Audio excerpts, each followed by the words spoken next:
Yo, what is going on, guys? Hectic here. In today's video, I'm going to be talking about something very important about the Pantheon activity. I ran this Pantheon activity on my console account, and I noticed something that was very important to keep in mind, especially for my solo players or people that are always using LFG. Before we get in today's video, do me a favor, hit the like button, subscribe to the channel. Also, we are literally almost to 17k. We're like 200 away, so yeah, like up and sub, guys, trust. Alright, with that all being said, let's get into it. So, Pantheon this week, right? If you don't know what Pantheon is, it's essentially a bunch of raid encounters merged into one. It's quite cool, actually. So, the first boss that you fight is Golgoroth. Golgoroth is in the King's Fall raid. Now, Golgoroth, they actually changed how the encounter works. It causes two guardians to spawn the unstable light buff. It's actually quite simple. It doesn't really overcomplicate the challenge that much.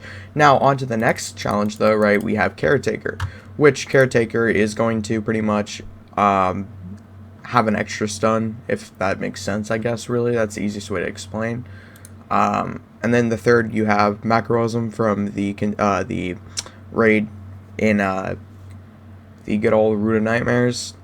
It spawns an extra Tormentor, and then in Atrax, you get an extra buff pretty much in Atrax, which is Beyond Light raid. Now, in short, that's not really important. I would highly advise, for my solo players like me, if you don't have a lot of the raid weapons crafted, like any of these raid weapons, all raid weapons like Zealot's Bane, a bunch of things, almost all raid weapons from each raid, like Forbearance, can drop from Pantheon. Now, for Pantheon, it's not match made. It requires you to have a 16-player group. So your best bet is to either make a Fireteam Finder or go on LFG. Now, the problem with Pantheon, right, is that people don't realize every single week, it's already 1810, but every single week, the light level goes up by 5. So each encounter gets harder and harder by the week. That's the thing that people don't realize, right? So every week it's going to get harder and harder, and eventually it's going to be the equivalent to a day 1 raid with better and exclusive emblems, which actually, if I'm not wrong, I don't think the emblems are even in the collection yet. But these collections are, the emblems essentially are going to drop from Pantheon, and yeah, it's going to get harder by the week. So if you don't have a lot of the raid weapons and you're a solo player, chances are you're probably not going to be able to do this with an LFG team, because I promise you it is going to be like a GM but in a raid. So if you don't have a lot of the weapons crafted, I would advise to hop into Pantheon right now and get some of the top meta weapons, because you will regret it in the long run.